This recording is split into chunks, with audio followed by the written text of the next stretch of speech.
Well, shall we begin? Oh, what's this?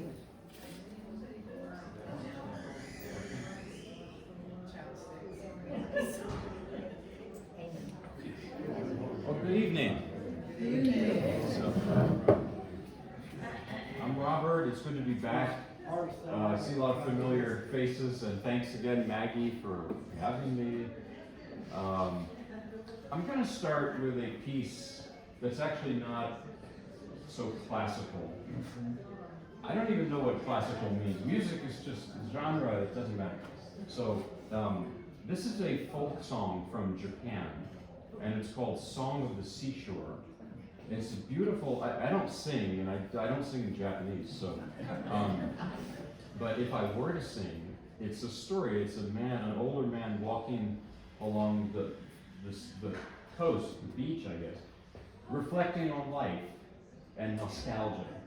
And you know, the sea in Japan is this deep symbol of so much, because I mean, you look at the map, it's an island.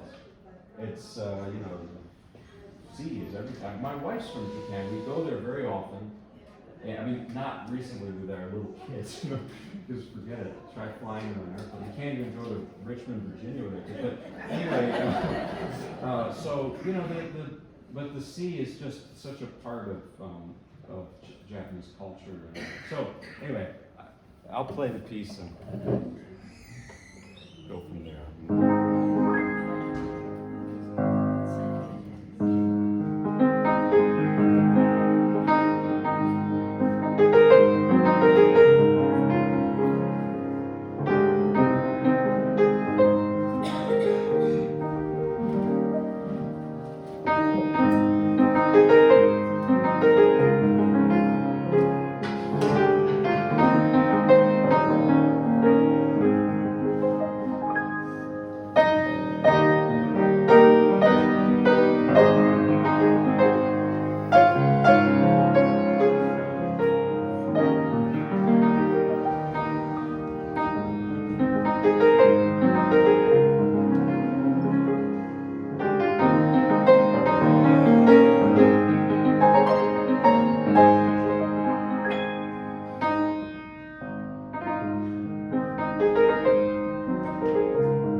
Love that piece. And you know, I've told you I'm doing this violin tribute thing, and I just keep finding new things that are transferred from violin to piano, so I can keep pretending to be a violinist. Well, violinists love to play that, and that's how I learned of it. And then, so anyway, now I'm going to play a non-violin piece. This is the Liszt Piano Concerto Number 1. And it's the longest, it's like 20-something minutes, it's kind of long, big, you know, main course, roast beef and potatoes. I did it once here before, so hopefully it's not, you know, too stale to hear it again. But yeah, this concerto, again, it's for piano and orchestra. So as you can see, I didn't bring my personal orchestra, but in the 19th century, they were less strict about many things musically, and one of those was that pianists would play concerto or whatnot just solo, where they fill in some of the orchestra parts. That's what I'm going to do, or try to do. And that was more common back then. You know, nowadays we're more finicky, like, well, if it's for piano and orchestra, you can't play it without an orchestra. Well, it's hard to bring an orchestra everywhere, so. Anyway, so this piece is fascinating because it's in 4 movements that they fuse together. It's really one big movement. And it doesn't really have melodies like normal music, singable melodies, that is. It has these kind of motives that are rhythmic, you know, they're like, and then it has these improvisatory episodes, you know, like this, you know. So the form is unusual because it's almost like a improvisation, a stream of consciousness or something. So it's different, you know, it's from other music in that sense. Liszt was an innovator in so many ways. What else I'd say about this fascinating fact is that he started jotting down the ideas for this concerto when he was 18, 19, 20, but he didn't finish it until he was in his mid to late 40s. So it took a while, because sometimes good things take a while. Oh yeah, you want to, there's some seats over here. Please come in. Welcome. So yeah, here is the Franz Liszt Piano Concerto Number 1. I'm stalling, so I told you I tell corny jokes. I mean, if you're a musician and you're a music lover and you go to the store, don't forget to take your Chopin list, right? Okay, I play. Oh yeah, I have. Yeah, that was very bad. Yeah, and I have another one for another piece I'm going to do. All right. Okay, here it is.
You know, Liszt was something. You know?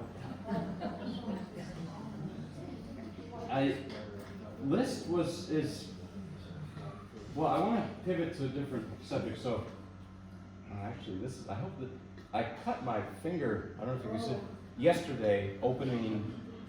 Well, it was probably punishment. It was one of those plastic cookie things from Walmart, and I shouldn't have done it, but I so. And it wasn't hurting me, but then I started feeling it at the end of that list. So, well, we'll see what happens. So, anyway. I'm going to play now a piece. It's actually a Liszt arrangement. This is the Ständchen, or the Serenade, by Schubert. And it just goes to show that Liszt had many sides to him. I mean, you can hear many sides in that piece, too. There's this kind of, in the classical music world even still, and I used to believe this, that Liszt was just a showy, superficial composer. Not true. I don't think that that's true, because if you look at his life and what he did, and that piece, for example, it's not, I mean, there are a lot of fireworks and, you know, runs and things, but there's a lot of great musical content in there. The way it's just very different from another composer. So this Schubert Serenade, arranged by Liszt, is an example of Liszt's more introspective side. So Liszt, as a very young man, he developed to be this virtuoso, but he was not. I mean, did I tell you last? There was a guy. There were a lot of people at this time, 1830s in Paris. The piano technology was changing. In Mozart's time, or Beethoven's time, Beethoven was notorious for breaking pianos, and not completely his fault, because you can kind of see here, there's iron. This is cast iron in here. The old Viennese pianos don't have that. Well, in Paris and London, they started making pianos like this, or bigger, that had cast iron frames, and they could withstand all that pounding, On a Beethoven or Mozart piano, you do that, the strings are going to snap. So what happened was you had this whole generation of virtuosos. And there was one named Dreischock, and I don't mean to criticize, I don't know his music, maybe he was good. But one newspaper article said that Dreischock could play so loud that if the wind was right, you could hear him in Vienna from Paris. Liszt was part of that generation, but he was smart and insightful, and he realized that he was missing the poetic side too. And that's when he made friends with Chopin and learned from Chopin. You hear some Chopin in that concerto. And then he also did these arrangements. I mentioned Paganini, I might play one today. But the Schubert arrangements, Schubert was an unknown composer from Vienna who died at 31, which is just tragic. And he was such a genius. And such a he was a romantic before the Romantics. And Liszt kind of discovered his music after his death and did these arrangements to promote Schubert and put him on the map as a composer. And so Liszt was also a great man. He was a great philanthropist who helped so many people, including people like Schubert who had died. So this is his haunting arrangement of the Schubert Serenade, Ständchen, in German. And I guess I'll tell you a joke. So, but it's very corny, I'm sorry. But so, in German, a song for voice and piano is called a Lied, or Lieder, Lieder, Lieder. It's terrible, I'm sorry. What did the aliens say when they met Schubert? Take me to your leader.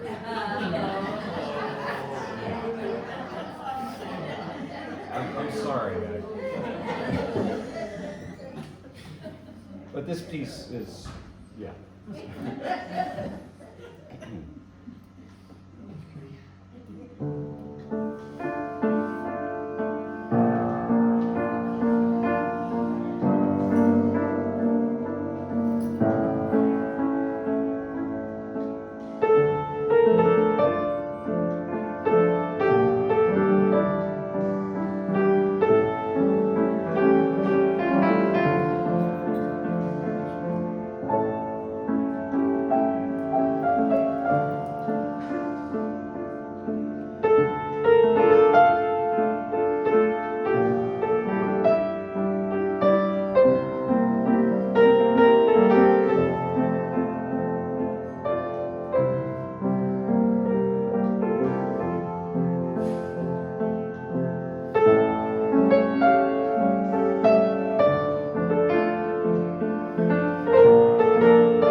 That piece, it's from a set called the Schwanengesang, which means swan song, because, not to be morbid, but I'll be morbid. Schubert knew that he didn't have much time when he was 30, 31. He was very ill, and he wrote incessantly in that last year. He wrote so much music, including that. And it's just, you just can't help but think about those things. I've been having a difficult couple of weeks because in the span of 2 weeks, two very close mentors, and they were friends too, passed on. One was when I was in Texas studying, retired philosophy professor at University of North Texas, Dr. Pete Gunter. He died, and I took a one-on-one study with him, someone who knew nothing about philosophy. I learned, hopefully retained some of it, but I worked with him. And then also my major piano teacher, I studied with for 8 years in New York, Solomon Mikovsky. He died. I'm going to play something in his honor a little later. But I was thinking of Pete Gunter for the Schubert. So it's just because of the nature of that piece. It's actually a love song, the text, but to me the music is more than just a love song. I mean, it got this mournful quality to it, but also a sort of a joy to it. Forgive me, but I'll tell you a little bit about my mentors. Because first I'll tell you about Gunter, who's philosophy. He was this brilliant guy. He went to like Oxford and Yale. But the thing that you wouldn't guess about him was he was a salt of the earth Texan, wearing a Stetson hat and cowboy boots. And he'd call me up and say, "Robert, I want to meet with you to talk about French philosophy. We'll meet at the square at noon and have some chicken fried steak." And that's where we learned where he taught me philosophy. It was in a steakhouse. He was such a great man, and of course a brilliant thinker, but warm person, always there for us. But I want to tell you, he was a musician too, and a novelist. And he did a country album of songs he wrote. I love this. It's about French philosophy, and he called it chicken fried escargot. And the songs are really good. So anyway, I was very lucky. All I'll tell you about my piano teacher so far, I'm going to play a piece that he loved very much, is that I loved my piano teacher very much. He was a great man, taught me so many things. One thing was he really did not like Franz Liszt, so I'm very sorry tonight. He really didn't want me to play much Liszt. But other than that, we were pretty much, anyway. So what was I going to say about him? Yeah, he was from Cuba. I'm going to play a piece from Cuba for him, if I can remember how it goes. So anyway, I'm going to do some more Liszt now. Or Liszt arrangements. This is La Chasse, the Hunt by Paganini. I did this definitely last time, and it's a more sprightly piece. It's from the 24 Caprices for solo violin by Paganini, and it's called the Hunt because I don't hunt, but this idea, it's hunting horn calls. So in those days they used hunting horns for hunting. I don't know. You couldn't just buy a duck whistle at the Walmart, so you had to use something. And it imitates the violin fantastically. The violin can do that sort of more, the slide thing, glissando more simply. But here is the La Chasse, or the Hunt by Paganini, arranged by Liszt. And one more thing is, Paganini was, I told you maybe before, he was this wild man. He was like a rock star of that time. And he was born in the late 1700s. Liszt was born 1811, Chopin 1810. They were a little later. But Liszt heard Paganini and was just blown away. All the romantics, they saw sort of a hero in Paganini. Paganini was almost this Jimi Hendrix-like, he was really. And that's why Liszt did these arrangements. It was some of the early pieces that Liszt did, was arrangements, reworkings of Paganini to translate that fire and virtuosity into the piano. So here it is.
list. This one's a really nutty one.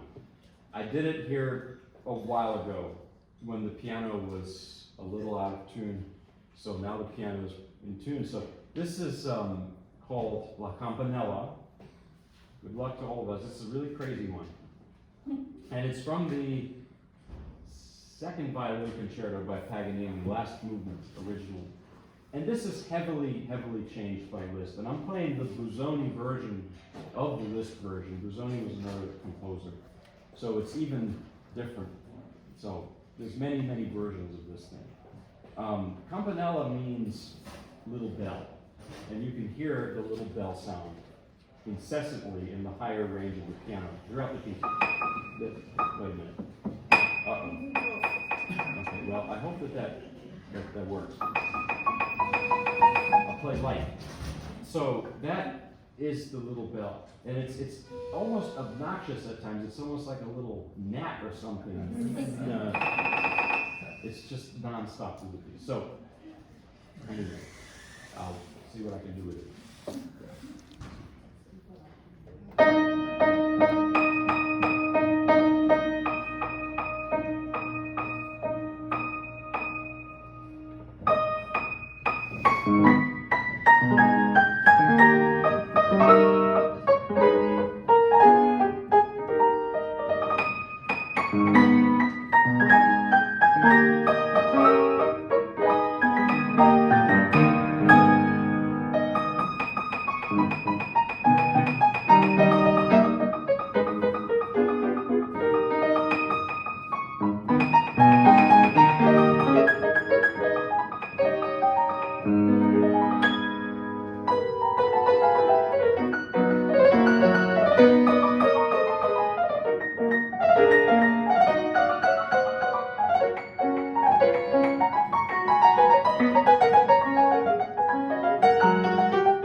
Now, I guess now I'll play the piece, the tribute to my teacher.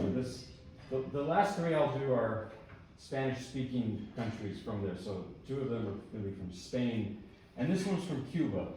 And it's a piece that I just revisited last night, so hopefully I could pull it off. Actually, Solomon Mikowski, my teacher, he was from Cuba, and he did this thing once. He made all his students learn one of these. These are called the Danzas Cubanas by Ignacio Cervantes, Cuban composer. My teacher wrote a book on them. And he assigned every student to play, and we had this meeting one night, all the students in his teaching studio. One by one, we got up, played, and he said, in his very distinct, I could do his accent. He didn't think I did it very well, but I do. You know, he talked like this, hello. And so one person would play, and he said, no, you do not have the style. You do not have the charm. It's not there. You cannot learn. It cannot be taught. You have to be from Cuba.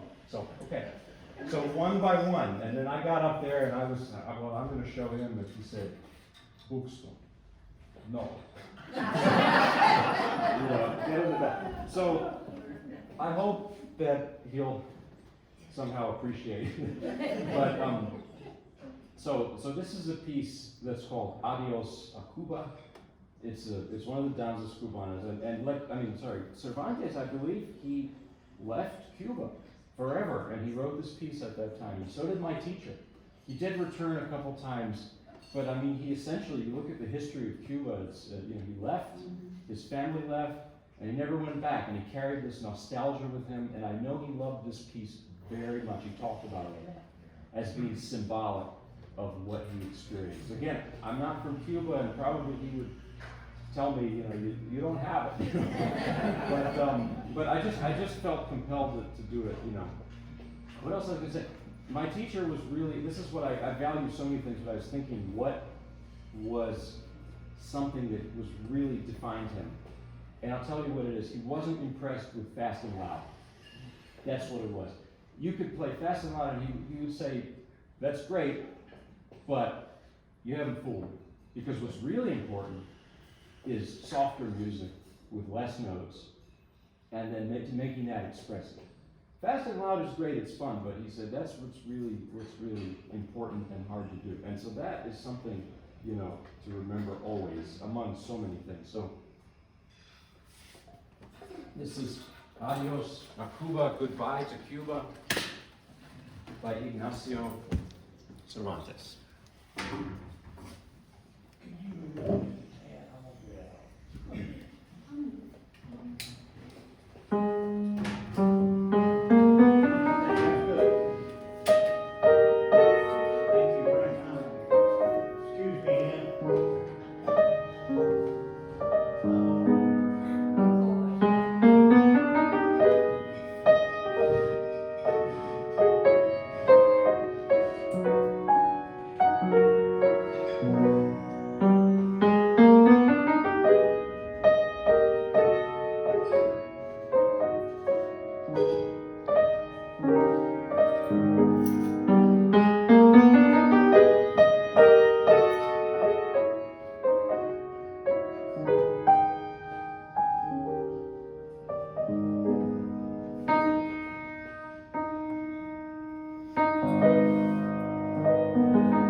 difficult to play. Very emotional. So, okay, I'll play some more cheerful stuff. This is a piece by Moskovsky. I've done this here before. This is called Guitar. And my teacher loved Moskovsky too. He would give Moskovsky etudes, studies, which are very tricky. There's one that's those are the fingers that are not supposed to work, you know. I remember my first lesson with him was with that, and I just couldn't do it. He'd turn on the metronome, and it was like putting an X-ray to all my problems. But anyway, it was just healthy. But this is a piece called Guitar by Moskovsky. And even though Moskovsky was Polish, it's a Spanish-themed piece, clearly. It's imitating the guitar. And it's in a very salon style. It's very bubbly and upbeat, and I think for that reason is why it may not be so popular anymore. Classical music tends to prefer downer music now. I've noticed very serious, long pieces. But if it's fun and funny and light, there must be something wrong with it. Kind of like dessert, everyone's out to get. Well, anyway, I'm rambling. So, but this piece is just it's a very special piece. Pablo de Sarasate, who was a violinist, he arranged it for violin, and usually that's the version that's done. But because I didn't have the confidence to switch instruments to violin, I'm going to play the piano version.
One last classical piece, then some gospel. I always end with a couple gospel numbers. This is called the Malagueña by Albéniz. I've done it here before. And it means, Malagueña means woman from Malaga, because Malaga is a capital, or the capital of flamenco music in Spain. You know, and flamenco music is this interesting mix of things. Because Spain was Moorish, it was Arabic, you know, in the Middle Ages. So Anyway, I'll play this piece and then I'll do a little gospel at the end. So here is the Malguenia, I don't know how to say it, but Isaac Albéniz, very Spanish. So.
Clearing out the room, but I have two more short things. I'm kidding. So here is, yeah, it's hard to get in and out. I'm going to play a couple of gospel numbers now. Here's something by George Beverly Shea. It's called I'd Rather Have Jesus, and I'm going to play it in a Southern gospel style. So.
close now with another Southern gospel, a little more upbeat. This one, it's called "All Day, All Night." I know the angels will be watching over me.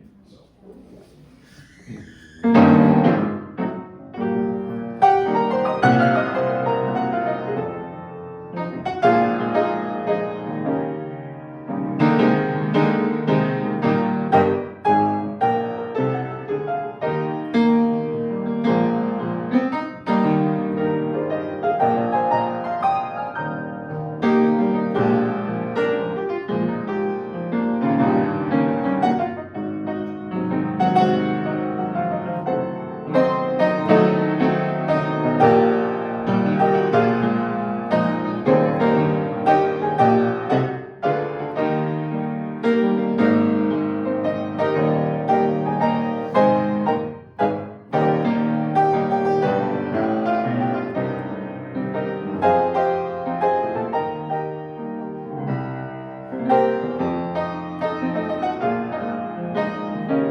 Thank you.